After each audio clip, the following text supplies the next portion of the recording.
Missed it.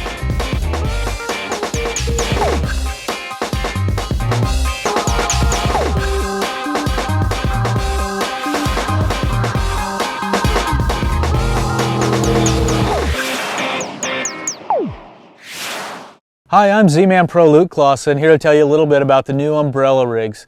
There's a lot of options for rigging and bait options out there, and a lot of it comes down to experiment. I'm still learning about it myself, but Z-Man has some great selection out there for some different baits to throw on there. And probably my all-time favorite is the paddlers. I really like the 4-inch paddlers, especially in the spring when the water's a little bit cooler. It doesn't have a tremendous amount of action. The tail kicks well. It has a real fluid motion, but doesn't roll really hard like some of the other swim baits we see out there. A great cold water swim bait. And when it gets a little bit warmer, water gets a little bit dirtier, or you're trying to draw fish from a further distance, the grass kickers is my go-to bait. It has a lot harder thumping tail. The bait rolls a lot more. It's just a lot more of an aggressive bait than the paddlers is, but definitely has its place in an arsenal. There's a few other baits I have out there. The swimmers, of course, the minnows, and the curly tails, another good cold water bait. As far as rigging goes, I really like the jig heads.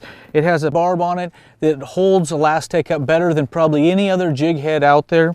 But one cool thing that we're doing now, fishing around trees, brush piles, docks, when you're actually going to hit stuff with the bait, with an exposed hook with 5 hooks, it hooks about everything. So I like to rig it weedless. And I'll actually go ahead and take the shaky heads and run through the head of a bait like you would a shaky head worm, push it back up and come back through the belly again and rig it weedless just like you would a shaky head. And when you're throwing an Alabama rig on heavy line and a big rod, it's no problem to come through that soft ElaZtech plastic and get the fish hooked.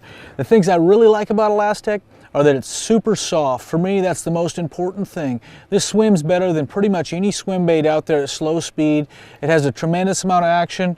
And the cool thing is, there's a lot of guys I've talked to that have been using this bait for the whole year already, been using 4 or 5 of the same baits and haven't had to replace them because of the durability of ElaZtech. Really, for the umbrella rig, a guy needs a bigger rod, bigger reel, bigger line, pretty much everything. Not for the size fish you're catching, but for the size of the bait you're throwing, the total weight and all the baits and wire and all that goodness that's flying out there. You need a lot more to handle it. I use an 8-foot 1-inch megabass rod with 80-pound tough line braid just to throw it as far as you can and try to cover as much water as you can. Give ElaZtech swim baits a try on your umbrella style rig and I guarantee you'll catch more fish.